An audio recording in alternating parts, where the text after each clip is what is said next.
Hello welcome back. Cheers വിത്ത് ash എന്ന YouTube ചാനലിൽ വന്ന ഒരു വീഡിയോ നിങ്ങളെല്ലാവരും കണ്ടിട്ടുണ്ടാവും. ആ ഇഷ്യൂ അറിഞ്ഞിട്ടുണ്ടാവും. കാരണം എല്ലാവരും തന്നെ യൂട്യൂബേഴ്സ് എടുത്തത് റിയാക്ട് ചെയ്തിട്ടുണ്ട്. അപ്പോൾ ഞാൻ ആ വീഡിയോ ഇട്ട് ഏതാണ്ട് വിത്തിൻ സെക്കൻഡ്സ് ഞാനത് കണ്ടിട്ടുണ്ടായിരുന്നു കേട്ടോ. ഞാൻ കുറച്ച് തിരക്കിലുമായിരുന്നു. അല്ലെങ്കിൽ തന്നെ ഒരു വീഡിയോ കാണുമ്പോൾ തന്നെ അതിനെതിരെ റിയാക്ട് ചെയ്യണം എന്നൊന്നും എനിക്ക് തോന്നാറില്ല. അതിപ്പോൾ 10 ദിവസം കഴിഞ്ഞാണേലും 12 ദിവസം കഴിഞ്ഞിട്ടാണേലും എനിക്കതിൽ റോങ് ആയിട്ടുള്ള ഒരു സംഭവമുണ്ട്. എനിക്ക് സംസാരിക്കണം എന്ന് തോന്നിയാൽ മാത്രമാണ് ഞാനതിൽ സംസാരിക്കാറുള്ളൂ. അല്ലാതെ ഓരോ യൂട്യൂബേഴ്സ് പറയുന്നത് പോലെ ക്യാഷിന് വേണ്ടി മാത്രമാണ്, എല്ലാവരും ക്യാഷിന് വേണ്ടി മാത്രമാണ് വീഡിയോ ചെയ്യുന്നത് എന്ന് പറയുന്ന കുറേ യൂട്യൂബേഴ്സ് ഇപ്പോൾ പറയുന്നത് ഞാൻ കേട്ടു. ഞാൻ അതിനോട് തീരെ യോജിക്കുന്നില്ല. അപ്പോൾ പിന്നെ നിങ്ങൾ മോണിറ്റൈസേഷൻ ഓഫ് ചെയ്ത് വെച്ചിട്ടാണോ വീഡിയോ ചെയ്യുന്നത് എന്ന് ചോദിച്ചാൽ കിട്ടുന്നത് നമ്മൾ വേണ്ടെന്ന് വെക്കാറുമില്ല. എന്നാൽ ഞാൻ വീഡിയോ ചെയ്യുന്നത് എപ്പോഴും എനിക്ക് പറയാനുള്ളത് പറയാൻ ധൈര്യമായിട്ട് വിളിച്ചു പറയാൻ പറ്റുന്ന ഒരു സ്ഥലം, ജനങ്ങളെ അറിയിക്കാൻ പറ്റുന്ന ഒരു സ്പേസ് എന്നുള്ള രീതിയിൽ തന്നെയാണ് ഞാൻ വീഡിയോ ചെയ്യുന്നത്. അതായത് ക്യാഷിന് വേണ്ടി മാത്രം വീഡിയോ ചെയ്യുന്ന കൂട്ടത്തിൽപ്പെട്ട ആളല്ല ഞാൻ. അപ്പോൾ അങ്ങനെ ഈ വീഡിയോ എല്ലാവരും എടുത്ത് റിയാക്ട് ചെയ്തു. എനിക്ക് റിയാക്ട് ചെയ്യാനേ തോന്നിയില്ല. കാര്യം എനിക്ക് അത് കേട്ടിട്ട് പൂർണ്ണമായിട്ടും വിശ്വസിക്കാനൊന്നും പറ്റിയില്ല.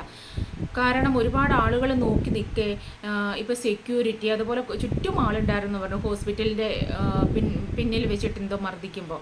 അപ്പോൾ അത്രയും ആളുകൾ നോക്കി നിൽക്കെ ഇവരെ മർദ്ദിച്ച് പട്ടിയെ പോലെ തല്ലി, എന്നിട്ട് ഒരാളും അനങ്ങിയില്ല എന്നൊക്കെ പറയുന്നത് എനിക്ക് വിശ്വസിക്കാൻ നല്ല ബുദ്ധിമുട്ടുണ്ട്. കാര്യം അത്രയ്ക്ക് കണ്ണിൽ ചോരയില്ലാത്ത ആളുകളൊന്നുമല്ല നമ്മൾ മലയാളികളല്ലേ. എനിക്കത് ഒരു കാരണവശാലും വിശ്വസിക്കാൻ പറ്റില്ല. അങ്ങനെ സംഭവിച്ചിട്ടുണ്ട് എന്നുണ്ടെങ്കിൽ അതിനെന്തെങ്കിലും കാരണമുണ്ടാവും. ഞാൻ അങ്ങനെ തന്നെയാണ് ചിന്തിച്ചത്. അല്ലെങ്കിൽ ഒരു 100 പേര് 10 പേര് നോക്കിയിരുന്നാൽ അതിൽ ഒരാളെങ്കിലും റിയാക്ട് ചെയ്യും. അങ്ങനെ ചെയ്തില്ല എന്ന് പറയുന്നത് തന്നെ കള്ളമായിട്ടാണ് എനിക്ക് തോന്നിയത്. അതുകൊണ്ട് തന്നെ ഞാനത് മൈൻഡ് ചെയ്തില്ല. ഉടനെ തന്നെ അതിൻ്റെ നിജസ്ഥിതി അറിയാമെന്നും എനിക്ക് തോന്നി. ഈ എല്ലാവരും എടുത്തിട്ട് അവരെ ചീത്ത പറഞ്ഞുകൊണ്ടും അവരുടെ ഹസ്ബൻഡിനെ ചീത്ത പറഞ്ഞുകൊണ്ടും അല്ലെങ്കിൽ അവരെ വല്ലാണ്ട് വിമർശിച്ചുകൊണ്ടും ഈ ഒരു സൈഡ് കേട്ടിട്ട് വല്ലാണ്ടങ്ങ് റിയാക്ട് ചെയ്തു. തൊട്ടടുത്ത ദിവസം തന്നെ ഈ ആക്രമിച്ചു എന്ന് പറയുന്ന ആളുടെ മകൻ കൊടുത്ത കുറച്ച് വീഡിയോ ക്ലിപ്സ് അതും വൈറലാകുന്നുണ്ട്. അപ്പോൾ അതിൽ നിന്ന് മനസ്സിലാക്കാൻ നമുക്ക് ഒരു സൈഡ് മാത്രമല്ല ആക്രമിച്ചേക്കുന്നത്. ഈ ലിറ്റി എന്ന് പറഞ്ഞ സ്ത്രീയെ മാത്രമല്ല ഉപദ്രവിച്ചേക്കുന്നത്, അവർ നന്നായിട്ട് അങ്ങോട്ട് കൊടുത്തിട്ടുണ്ട്, നന്നായിട്ട് ഫൈറ്റ് നടന്നിട്ടുണ്ട്. ഇത് ഒരു വിമൺ കാർഡ് എടുത്ത് കാണിക്കുന്ന പോലെ തന്നെയാണ് എനിക്ക് തോന്നുന്നത്. കാര്യം ഒരു ഫാമിലി ഇഷ്യൂ ആണ്, സാമ്പത്തിക തർക്കമാണ്, സ്വത്ത് തർക്കമാണ്. ഇത് രണ്ടും കൂടെ കണക്ട് ചെയ്ത് നോക്കുമ്പോൾ സമ്പത്തിന് വേണ്ടി എന്തോ സ്ത്രീയെ ഇറക്കി നിർത്തി കളിച്ചാൽ പെട്ടെന്ന് കാര്യത്തിന് തീരുമാനമാകും എന്നുള്ള രീതിയിലൊക്കെ എനിക്ക് തോന്നി കേട്ടോ. കാര്യം എന്താണെന്ന് വെച്ചാൽ ആ ഹസ്ബൻഡ് എന്ന് പറയുന്ന ആൾ പിടിച്ചു മാറ്റാനാണ് ശ്രമിക്കുന്നത്. അവരുടെ ജ്യേഷ്ഠനാണ് പ്രശ്നം ഉണ്ടാക്കുന്നത് എന്ന് പറയുന്നു. അതിനേക്കഴിഞ്ഞും കൂടുതൽ ഈ സ്ത്രീയാണ് അങ്ങോട്ട് കയറി ആക്രമിക്കാനായിട്ട് ചെല്ലുന്നത്. അയാൾ അടികൊണ്ട് വീണ് കിടക്കുന്നതൊക്കെ നമുക്ക് വീഡിയോയിൽ കാണാവുന്നതാണ്. എന്നിട്ട് ഈ സ്ത്രീ അങ്ങോട്ടങ്ങോട്ട് ചെന്ന് ആക്രമിക്കുന്നത് നമുക്ക് കാണാം വീഡിയോയിൽ. രണ്ടാമത് ഈ ആക്രമിച്ചു എന്ന് പറയുന്ന ആളിൻ്റെ മോനിട്ട വീഡിയോയിൽ നമുക്ക് പലരും പല വീഡിയോയിലും അത് ഷെയർ ചെയ്തിട്ടുണ്ട്, നമുക്കത് കാണാവുന്നതാണ്. അപ്പോൾ ഇതിലെ നിജസ്ഥിതി എന്താണെന്ന് നമുക്കറിയില്ല. ഇത് ഷെയർ ചെയ്തയാൾ ചിയേഴ്സ് വിത്ത് ആഷ് എന്ന് പറയുന്ന ചാനലിൽ ഇത് ഷെയർ ചെയ്ത ആൾ പറയുന്നത് നിയമപരമായിട്ട് ഒരു നീതിയും കിട്ടിയിട്ടില്ല. അതുകൊണ്ട് ഇത് ജനങ്ങളിലേക്ക് എത്തിക്കാൻ അല്ലെങ്കിൽ മാധ്യമ ശ്രദ്ധയ്ക്ക് വേണ്ടിയിട്ട്, അപ്പോൾ അങ്ങനെ മാധ്യമ ശ്രദ്ധയ്ക്ക് വേണ്ടിയിട്ടാണ് ചെയ്തത് എന്നാണ് അവർ പറയുന്നത്. പക്ഷേ ഇവിടെ റിയാക്ഷൻ വീഡിയോസ് ചെയ്ത ആളുകൾ ഒരുപാട് പേര് നല്ല രീതിയിൽ തന്നെ റിയാക്ട് ചെയ്ത് കേട്ടോ. അത് ഏറ്റെടുത്തിട്ട് തന്നെ ഒരു സ്ത്രീക്ക് വേണ്ടി വല്ലാണ്ട് സംസാരിച്ചു. എനിക്കിവിടെ പറയാനുള്ളത് സ്ത്രീയെന്നും പുരുഷനെന്നും ഒന്നുമില്ല, വിമൺ കാർഡിൻ്റെ കാര്യമൊന്നുമില്ല.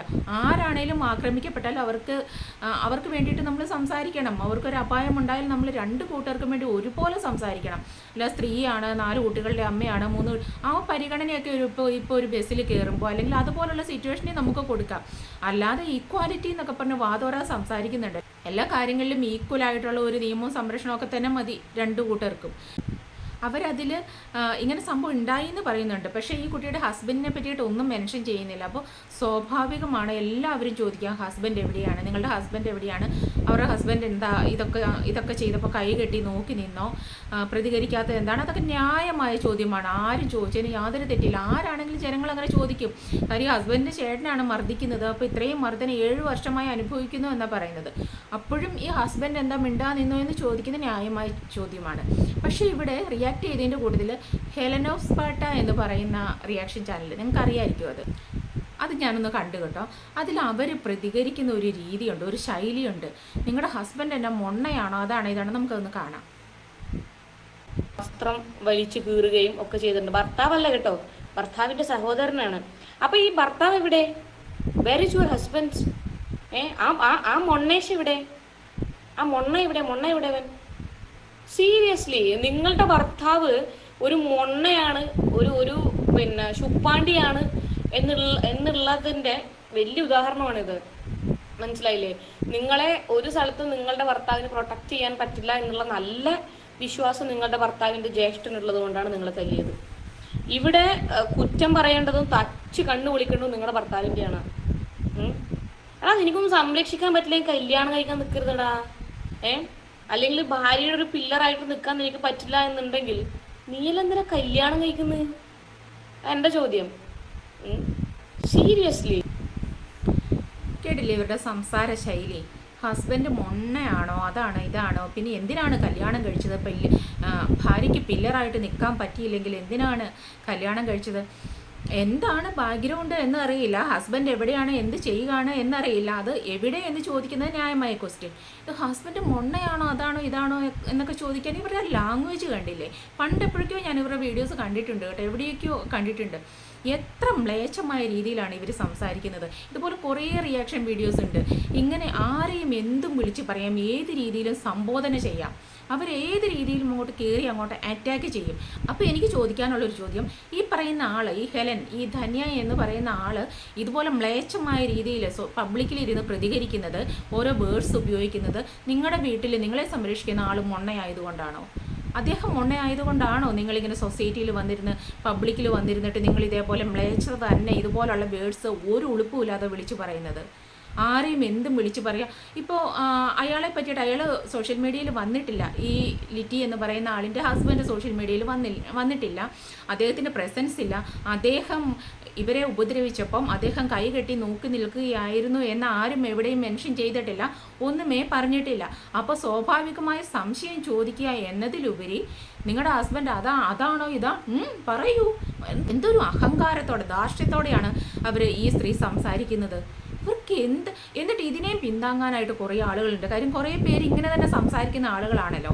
അപ്പോൾ ഈ റിയാക്ഷൻ വീഡിയോ ചെയ്യുക, സമൂഹത്തെ, സൊസൈറ്റിയെ നന്നാക്കുക, മറ്റുള്ളവർക്ക് വേണ്ടിയിട്ട് സംസാരിക്കുക എന്നൊക്കെ പറയുന്നതിന് ഒരു ബേസിക് ക്വാളിറ്റി എങ്കിലും വേണം. കാര്യം ആദ്യം സ്വയം നന്നാകണം. നമ്മൾ സമൂഹത്തിൽ കുറേ വിദ്യാഭ്യാസം കൊടുത്തു, അല്ലെങ്കിൽ കുറേ ക്യാഷ് ഉണ്ടാക്കി എന്നൊക്കെ പറയുന്നതിനെ കഴിഞ്ഞും ഒരുപാട് വലിയ കാര്യമാണ് സ്വന്തം മക്കളെ ഒരു സംസ്കാര സമ്പന്നരാക്കി വളർത്തുക എന്ന് പറയുന്നത്. സംസ്കാരമുള്ള വേർഡ്സ് ഉപയോഗിക്കാനായിട്ട് അവരെ പഠിപ്പിക്കുക എന്ന് പറയുന്നത് അതുതന്നെയാണ്. അങ്ങനെയുള്ളവർ ദിവസം ഒരു വീഡിയോ ചെയ്താൽ അതൊക്കെ കേട്ട് പഠിക്കാൻ കുട്ടികൾക്ക് ഉണ്ട് അതിൽ നിന്ന്. ഇതെന്താണ്, എന്തും ആരെയും എവിടെയും ചെയ്യാം. ഇതുപോലുള്ള ആളുകൾ തന്നെയാണ് ഈ ആക്രമണം ചെയ്യുന്നതും. ഇതുപോലെ വായി തോന്നുന്നു കോതയ്ക്ക് പാട്ടെന്ന് പറഞ്ഞ് വിളിച്ചു പറയുന്ന ആളുകൾ തന്നെയാണ് ഇതുപോലെ ആക്രമിക്കുന്നതും സൊസൈറ്റിക്ക് ദോഷമായ ഓരോ കാര്യങ്ങൾ ചെയ്യുന്നതും. അപ്പം നിങ്ങൾ പറയുമ്പോൾ നിങ്ങളെ തിരുത്താൻ നിങ്ങളുടെ ആളുകൾക്ക്, നിങ്ങളുടെ വീട്ടിലുള്ള ആളുകൾക്ക് കഴിയുന്നില്ല. അവരിപ്പം നിങ്ങൾ പറഞ്ഞ ഈ കാറ്റഗറിയിൽപ്പെട്ട മൊണ്ണ അത് ഇത് എന്നൊക്കെ പറയുന്നില്ലേ, ആ കാറ്റഗറിയിൽപ്പെട്ട ആളുകളായിരിക്കും. അതുപോലെയാണ് മറ്റുള്ളവരെ എന്ന് വിചാരിച്ചിട്ടായിരിക്കും നിങ്ങളിങ്ങനെ സൊസൈറ്റിയിലുള്ളവരെ അടച്ച് ഇതേപോലെ ആക്ഷേപിക്കുന്നത്. എനിക്കിത് കണ്ടിട്ട് ഈ വിഷയത്തിൽ, ഈ ലിറ്റിയുടെ വിഷയത്തിൽ സംസാരിക്കുന്നതിനെ കഴിഞ്ഞും എനിക്ക് സംസാരിക്കാൻ തോന്നിയത് ഈ ഒരു പ്രതികരണത്തെക്കുറിച്ചാണ്. ഇത് എത്ര മാന്യമായിട്ട് സംസാരിക്കുക. നമ്മൾ കുറേ സംസ്കാര സമ്പന്നരാണ് എന്ന് വാതോരാതെ പറഞ്ഞാൽ പോരാ, അത് കുറച്ചെങ്കിലും ഒക്കെ കാണിക്കണം അല്ലേ? കുറച്ചെങ്കിലും ഒക്കെ നമ്മുടെ വാക്കിൽ കൂടെ, ഇപ്പോൾ ഈ സോഷ്യൽ മീഡിയ എന്ന് പറയുന്നത് നമുക്ക് വാക്കിൽ കൂടെ നമ്മുടെ സംസ്കാരം തെളിയിക്കാനേ പറ്റൂ.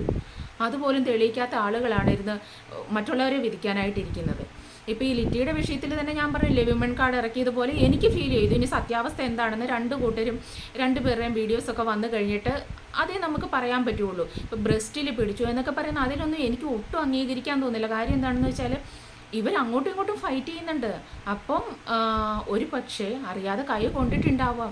അതിപ്പോൾ സ്ത്രീയാണ് പുരുഷനാണ് അങ്ങനെയൊക്കെ നോക്കി അവിടെ മാത്രമേ ടച്ച് ചെയ്യാവൂ, അല്ലെങ്കിൽ എനിക്ക് ഡിഫെൻഡ് ചെയ്യാൻ പറ്റാതെ വരുമ്പോൾ എൻ്റെ ശരീരത്തിൽ എവിടെയെങ്കിലും കൊണ്ടാലും അത് ഉടനെ കയറി പിടിച്ചു എന്നൊക്കെയുള്ളൊരു സംസാരം, അതിനോടൊന്നും ഞാൻ ഒരിക്കലും യോജിക്കുന്നില്ല. അത് അങ്ങനെ സംഭവിച്ചതാണെങ്കിൽ തന്നെ അതിന് തെളിയാനിരിക്കുന്നതേ ഉള്ളൂ. ഇപ്പം തന്നെ ഇന്നലെ പറഞ്ഞവർ മുഴുവൻ, ഇന്നലെ ഒരു സൈഡിൽ നിന്ന് ഇന്നവർ മുഴുവൻ ഇന്നിപ്പം വേറെ രീതിയിൽ സംസാരിക്കുന്നില്ലേ? അപ്പോൾ സത്യം എന്താണെന്ന് അറിഞ്ഞിട്ട് മാക്സിമം ഒരു ഇഷ്യൂ ഉണ്ടാകുമ്പം അതിൻ്റെ ഓപ്പോസിറ്റ് ആളുകൾ പറയുന്നത് എന്താണ് എന്നറിഞ്ഞിട്ടെങ്കിലും വീഡിയോ ചെയ്യാനായിട്ട് ശ്രമിക്കുക എന്നൊരു കാര്യം റിയാക്ഷൻ ചാനൽ നടത്തുന്നവർക്ക് ചെയ്യാം. അല്ലാത്ത പക്ഷം ഓപ്പോസിറ്റ് വീഡിയോ വരുമ്പോൾ ഇവിടെ ഇത് കർത്തവ്യ മൂഢരായിട്ട് നിൽക്കേണ്ട അവസ്ഥയൊക്കെ വരും നമുക്ക്. അത് പിന്നെ പോട്ടെ, റിയാക്ഷൻ ചാനലാണല്ലോ. ഫസ്റ്റ് കണ്ടൻറ്റ് അത്, സെക്കൻഡ് കണ്ടൻറ്റ് ഇത്, തേർഡ് കണ്ടൻറ്റ് രണ്ടുപേരെയും കൂടെ കൂട്ടി പറയുക. അതൊക്കെ തന്നെയാണ് റിയാക്ഷൻ ചെയ്യുന്ന ആളുകൾ ചെയ്യുക. എന്തും പറഞ്ഞോളൂ, ഇവിടെ അവരും പറയുന്നുണ്ട്. നിങ്ങൾ പറഞ്ഞു, അവർ റിയാക്ഷൻ വീഡിയോ ചെയ്ത ആളുകളെ എല്ലാവരെയും പറഞ്ഞിട്ടില്ല. അവർ പറഞ്ഞേക്കുന്ന ആവശ്യമില്ലാത്തത് പറയാതിരിക്കൂ എന്നാണ് അവർ പറയുന്നത്. അതിലെന്താണ് തെറ്റ്? ഇത് തന്നെയാണ് സിന്ധു കൃഷ്ണയുടെ, മറ്റേ ദിയ കൃഷ്ണയുടെ ഇഷ്യൂവിൽ അനന്തു ഒരു റിയാക്ഷൻ ഇട്ടതിനെ ചൊല്ലിയിട്ട് ഞരമ്പ് രോഗി എന്ന് വിളിച്ചതിനെ വല്ലാതെ വിമർശിച്ച് വീഡിയോ ചെയ്ത കുറേ യൂട്യൂബേഴ്സ് ഉണ്ട്. വല്ലാതെ ഹൃദയത്തിൽ കൊണ്ടിട്ട് അവർ വീഡിയോ ചെയ്തു. അങ്ങനെ വിളിക്കാൻ പാടുണ്ടോ? അപ്പോൾ ഇത്രയധികം ഈ ഒരു സ്ത്രീ വിളിച്ചിട്ട് അതിനെതിരെ എല്ലാവരും ഭയങ്കര സോഫ്റ്റായിട്ട് സ്മൂത്തായിട്ട് പറഞ്ഞു വിടുകയാണ്. അങ്ങനെ വിളിച്ചു, അതിനോട് ഞാൻ അങ്ങനെ അത്രയും അംഗീകരിക്കുന്നില്ല. ജസ്റ്റ് ഒരു ക്ലാരിഫിക്കേഷൻ കൊടുത്തങ്ങ് വിടുകയാണ്, വേറൊന്നും പറയാനില്ല. അപ്പോൾ ഈ യൂട്യൂബേഴ്സിൻ്റെ ഇടയിലുള്ള ഇരട്ടത്താപ്പ് തന്നെ ആദ്യം നിർത്തും. നിങ്ങൾ ചിലർക്ക് വേണ്ടി മാത്രം വക്കാലത്ത് പോയിട്ട് വരും. ചിലർ ചെയ്യുന്നതിനെ ഹൈഡ് ചെയ്ത് വെക്കും, ചിലർ ചെയ്യുന്നതിനെ ബൂസ്റ്റ് ചെയ്യുകയും ചെയ്യും. അപ്പോൾ അത് തന്നെ ഒന്ന് നിർത്തും. നിങ്ങൾ കൂട്ടത്തിൽ തന്നെ ആരെങ്കിലും തെറ്റ് ചെയ്താൽ അത് തെറ്റാണ് എന്ന് വിളിച്ചു പറയാനുള്ള ഒരു മനസ്സെങ്കിലും കാണിക്കും. അത്രയെങ്കിലും ചെയ്യും. എനിക്ക് ഇതേപോലെ റിയാക്ഷൻ വീഡിയോ ചെയ്യുന്ന ആളുകൾ അവരെന്ത് മെസ്സേജാണ് സൊസൈറ്റിക്ക് കൊടുക്കുന്നത്, എന്ത് നല്ല കാര്യത്തിന് വേണ്ടിയിട്ടാണ്. അത് ഈ ചില ആളുകൾ പറയുന്ന പോലെ ക്യാഷിന് വേണ്ടിയിട്ട് മാത്രമായിരിക്കും. ഒട്ടും അക്സെപ്റ്റ് ചെയ്യാൻ പറ്റാത്തൊരു ലാംഗ്വേജാണ് ആ ലേഡി ഉപയോഗിച്ചത്. ഇനിയിപ്പം എന്ത് തന്നെ പറഞ്ഞാലും അത് കുറേ പേർക്ക് അക്സെപ്റ്റ് ചെയ്യാൻ പറ്റുമായിരിക്കാം, കാരണം അതുപോലുള്ള ആളുകളാണ്. എന്തിൻ്റെ പേരിലാണെങ്കിലും സൊസൈറ്റിയിൽ ഇരുന്നിട്ട് ഇങ്ങനത്തെ മ്ലേച്ഛമായ വാക്കുകൾ വിളിച്ചു പറയുന്നതിനോട് ഞാൻ ഒട്ടും യോജിക്കുന്നില്ല. അപ്പോൾ ആദ്യം നമ്മൾ പഠിക്കേണ്ടത് സംസ്കാരമാണ്. നമ്മൾ നല്ലൊരു അടുത്തൊരു തലമുറയെങ്കിലും നല്ല സംസ്കാര സമ്പന്നരായി വളരണമെങ്കിൽ നമ്മൾ കുറച്ചൊക്കെ നമ്മളിൽ നിന്ന് പഠിപ്പിച്ചു കൊടുത്താലും മാത്രമേ അത് ഉണ്ടാവുള്ളൂ. അത് ചെയ്യാതെ വേറെ എന്തൊക്കെ നമ്മൾ നേടിയെന്ന് പറഞ്ഞിട്ടും യാതൊരു കാര്യമുണ്ടെന്ന് എനിക്ക് തോന്നുന്നില്ല. അടുത്തൊരു വീഡിയോ ആയിട്ട് നമുക്ക് വീണ്ടും കാണാം. Thank you.